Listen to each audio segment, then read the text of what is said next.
अक्सर सुना है कि इतिहास वो लिखते हैं जो जंग जीतते हैं, है ना? तो आज हम एक ऐसे ही मशहूर किस्से की गहराई में उतर रहे हैं जो भारत के दो महानतम नायकों का जश्न मनाता है। लेकिन सवाल ये है कि क्या यही पूरी कहानी है? चलिए इसी नैरेटिव को थोड़ा और करीब से देखते हैं। इस कहानी की शुरुआत ही होती है एक बहुत बड़े, एक बहुत मजबूत दावे से। पर महानतम का मतलब क्या है और कौन है वो दो लोग जिन्हें ये सम्मान दिया जा रहा है? और सबसे बड़ा सवाल, क्यों उनकी कहानियों को इसी तरह से, इसी खास अंदाज में सुनाया जाता है? चलिए पता लगाते हैं। तो सबसे पहला नाम है महाराणा प्रताप का। हम सब जानते हैं उन्हें राजपूतों की आन, बान और शान का प्रतीक माना जाता है। एक ऐसा जज्बा जो कभी झुका नहीं। तो देखते हैं कि ये जो कहानी हम देख रहे हैं वो उनके किरदार को कैसे दिखाती है।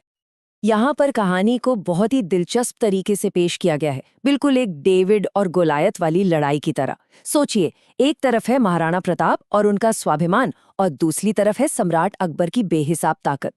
तो ये सिर्फ एक जंग नहीं रह जाती, ये बन जाती है दो अलग अलग सिद्धांतों की, दो विचारधाराओं की टक्कर।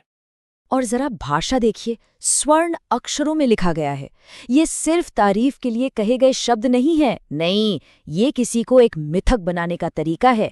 कैसे एक राजा को एक अमर कहानी, एक लेजेंड बना दिया जाता है। ये शब्द ही हैं जो उन्हें इतिहास की किताबों से निकालकर सीधे लोगों के दिलों में बसा देते हैं। ये जो लाइन है ना, यही इस पूरी कहानी का निचोड़ है, उसका सार है। इसमें महाराणा प्रताप को एक ऐसी चट्टान की तरह दिखाया गया है जो एक इतने बड़े साम्राज्य की लहरों के सामने भी टस से मस नहीं होती। मतलब यही उनके किरदार की नींव है, एक ऐसी हिम्मत, एक ऐसी शक्ति जिसे कोई झुका ही नहीं सकता। आधा हिंदुस्तान, सोचिए जरा, ये सिर्फ जमीन की बात नहीं हो रही है, ये प्रतीक है एक बहुत बड़ी ताकत का, एक पूरे साम्राज्य का। और कहानी सुनाने वाला इस बड़ी पेशकश का इस्तेमाल ये दिखाने के लिए करता है कि महाराणा प्रताप के उसूल कितने कीमती थे, इतने कीमती कि उनके आगे पूरी सल्तनत भी छोटी पड़ गई। तो फिर इस कहानी से हमें क्या सीख मिलती है? इसका असली मैसेज क्या है? वो ये है कि उसूल जो होते हैं वो ताकत से हमेशा बड़े होते हैं।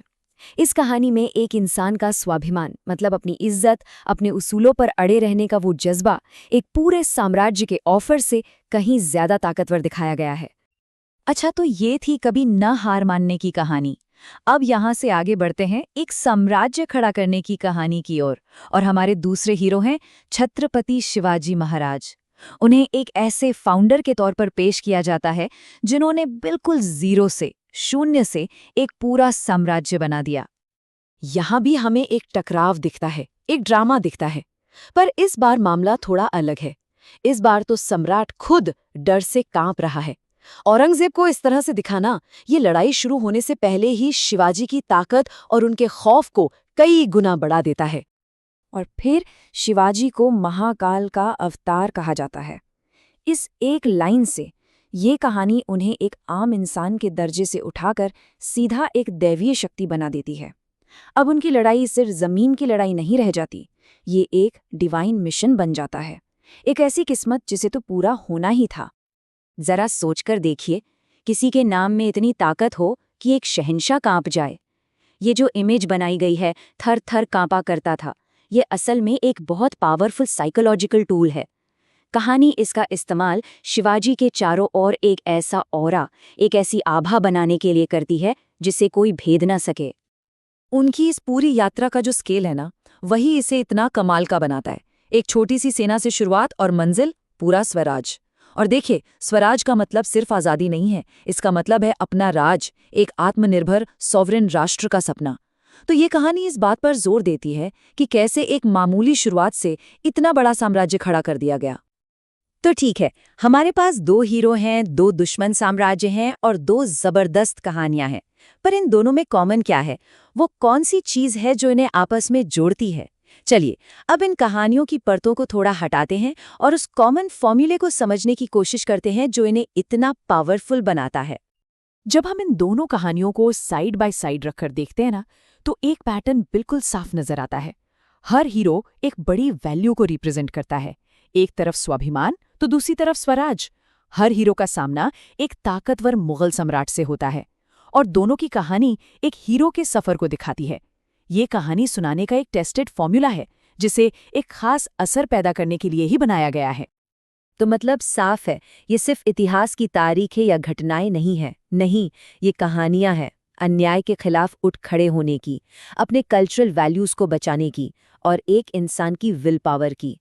और यही वो चीजें हैं जो इन किस्सों को सिर्फ हिस्ट्री नहीं बल्कि लेजेंड बना देती है। ऐसी कहानियां जो एक पीढ़ी से दूसरी पीढ़ी तक नेशनल प्राइड की भावना जगाती हैं।